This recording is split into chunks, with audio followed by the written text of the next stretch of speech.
Hello दोस्तों, Nimmu Barbie world में आप सभी का स्वागत है। आज की कहानी में हम देखेंगे शैली की कहानी। अभी इस समय शैली अपने स्कूल से वापस आ गई है और वह बैठ के आराम से टीवी देख रही है। तभी उसकी माँ निम्मू उसके लिए दोपहर का खाना लेके आती है। शैली बेटा, मैं तुम्हारे लिए खाना ले आई हूँ। देखो, आज मैंने तुम्हारे लिए आलू की सब्ज़ी बनाई है। तुम्हें आलू की सब्ज़ी पसंद है ना? तभी शैली जिद करते हुए अपनी माँ से कहती है, माँ मुझे आलू की सब्ज़ी नहीं खानी, मुझे ये खाना नहीं खाना। आप ये खाना ले जाओ। आप मुझे या तो मैगी बना के दे दो या फिर मेरे लिए चिप्स मंगा दो, लेकिन मैं अभी ये रोटी चावल नहीं खाऊंगी। तभी निम्मो उसे समझाते हुए कहती है, नहीं बेटा, अभी तुम ये चावल और रोटी खा लो। देखो, मैंने आलू की सब्जी भी बनाई है, तुम इसे जल्दी से खा। नहीं माँ, मुझे ये सब्जी नहीं खानी है, मुझे तो मैगी ही खानी है। मुझे आज ही के आज, अभी के अभी मैगी बना कर दो। तभी निम्मो वह खाना लेकर चुपचाप किचन की तरफ जाने लगती है और किचन से शैली के लिए ताज़े फल काट कर लाने लगती है। शैली, देखो बेटा, मैं तुम्हारे लिए कुछ ताज़े फल ले आई हूँ। अगर खाना नहीं तो ये ताज़े फल ही खा लो। तभी शैली फल को देख के भी जिद करने लगती है और कहती है, माँ मुझे फल भी नहीं खाने हैं, कुछ नहीं तो मुझे बिस्किट ही दे दो, मैं बिस्किट ही खा लूँगी। ना चाहते हुए भी निम्मो किचन से बिस्किट लेकर आती है और शैली को देती है। लो निम्मो, अभी तो मैं बिस्किट खिला दे रही हूँ, पर शाम के खाने में तुम्हें अच्छे से दाल चावल और रोटी ही खानी होगी और सब्जियाँ भी। इतना कहकर निम्मो वहाँ से चली जाती है और शैली खुशी खुशी बिस्किट खाने लगती है। अरे वाह, ये बिस्किट तो कितना अच्छा है, सब्जी और फल तो इसके आगे कुछ भी नहीं है। हाँ, इसका स्वाद तो बहुत टेस्टी है, मुझे तो और बिस्किट चाहिए, मैं तो पूरा पैकेट खा जाऊंगी। और बिस्किट खाकर शैली अपनी छोटी बहन छोटी के साथ सो जाती है। शाम के समय शैली अपनी सहेली मिनी और प्रिंसी के साथ घर के बाहर बैठ के खेल रही होती है और बगल में ही निम्मो बैठकर इन सबको देख रही होती है। तभी शैली के पापा राज ऑफिस से आ जाते हैं। पापा आ गए, पापा आ गए, पापा आ गए। तभी शैली की माँ शैली की सुबह वाली हरकत उसके पिता को बताती है। आज तो शैली ने खाना खाने में बहुत जिद किया, वो तो बिल्कुल सब्जी खा ही नहीं रही थी। जरा आप ही उसे समझाइएगा, अगर वो सही से खाएगी नहीं तो उसे पूरा पोषण कैसे मिलेगा और वो कैसे स्वस्थ रहेगी, वो तो पीछे रह जाएगी सभी बच्चों से। तभी राज कहता है, हाँ हाँ निम्मो, तुम बिल्कुल सही कह रही हो। अगर शैली को समझाया नहीं गया तब तो वो बहुत कमजोर हो जाएगी। इन दिनों मैं भी उसे ऐसा करते हुए देख रहा हूँ, आज ही उसे समझाऊंगा। रात के समय सभी लोग डिनर कर रहे होते हैं और छोटी दूध पीकर सो रही होती है। तभी राज की नजर शैली पर जाती है। वह देखता है कि शैली अपने खाने में से हरी सब्जियां निकाल निकाल कर टेबल पे रख रही है। तभी राज उसे जोर से डांटता है, शैली ये तुम क्या कर रही हो? तुम हरी सब्जियां क्यों नहीं खा रही हो? अगर हरी सब्जियां नहीं खाओगी तो फिर तुम ताकतवर कैसे बनोगी? तुम्हारी तो आंखें भी कमजोर हो जाएंगी। तभी शैली अपने पापा से कहती है, पापा मुझे ये हरी सब्जियां बिल्कुल नहीं पसंद है, इसलिए मैं हरी सब्जियां नहीं खाऊंगी। प्लीज आप मुझे मत डांटिए। लेकिन किसी तरह निम्मो उस समय शैली को समझाकर हरी सब्जियां खिला देती है। लेकिन किसी तरह निम्मो उस समय शैली को समझाकर हरी सब्जियां खिला देती है।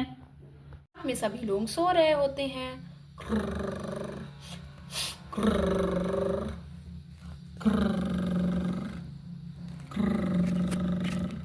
तभी रात में शैली बाहर आकर बिस्किट और फ्रिज से निकाली हुई कोल्ड ड्रिंक खाने लगती है।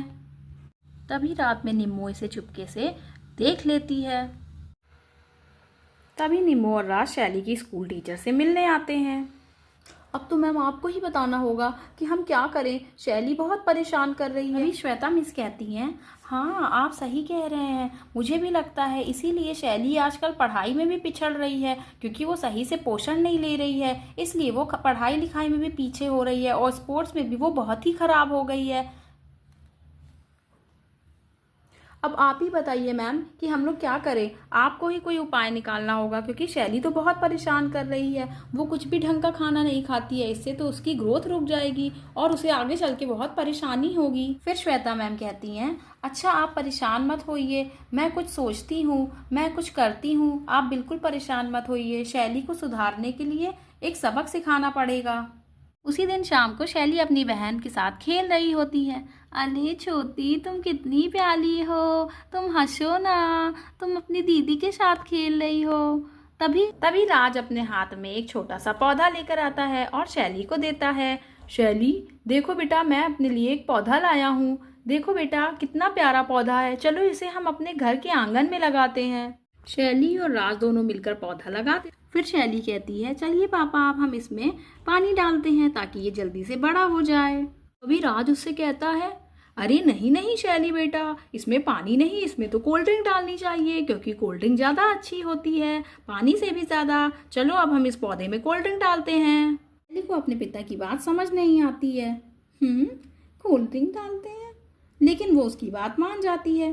अरे हाँ, कोल्ड ड्रिंक तो ज़्यादा अच्छी होती है, चलो इस पौधे में भी कोल्ड ड्रिंक डालते हैं ताकि ये जल्दी से बड़ा हो जाए। शैली आंगन में लगे हुए पौधे में कोल्ड ड्रिंक डाल देती है। शैली के कोल्ड ड्रिंक डालने से पौधा बिल्कुल मुरझा जाता है, उसके सारे पत्ते झड़ जाते हैं। शैली बहुत दुखी होती है। पापा, ये क्या हो गया? मैंने तो इसमें अच्छा चीज़ डाला, मैंने तो इसमें कोल्ड ड्रिंक डाला, पर ये पौधा कैसे सूख गया? मुझे बताइए ना। तब राज उसे समझाते हुए कहता है, बेटा, ये पेड़ पौधे भी हमारी ही तरह होते हैं, जैसे हमारा शरीर वैसे इनका शरीर। यदि हम अच्छा खाना नहीं खाएंगे तो हमारा शरीर कमज़ोर हो जाएगा, वैसे ही यदि वो अच्छा खाना नहीं खाएंगे या पानी नहीं पिएंगे तो उनका शरीर भी कमज़ोर हो जाएगा। तुमने पौधे में पानी की जगह कोल्ड ड्रिंक डाली, इसलिए पौधा मुरझा गया। यदि तुम उसमें पानी डालती तो वो पौधा और अच्छा हो जाता और ज़्यादा फलता फूलता। समझ में आई? तभी शैली उसमें पानी डालना शुरू कर देती है। दिनों में उस पौधे में फूल और पत्तियां निकलने लगते हैं और शैली को भी यह बात। तब से शैली सोच लेती है कि उसे भी अब खाने में हरी सब्जियां और घर का खाना ही खाना है, ताकि वो भी और लोगों की तरह ताकतवर हो जाए। अरे वाह, इसका मतलब है यदि मैं भी अच्छा खाना खाऊंगी, हरी सब्जियां खाऊंगी, तो मैं भी बहुत स्ट्रांग हो जाऊंगी, मेरी आंखें भी बहुत तेज हो जाएंगी। आहा।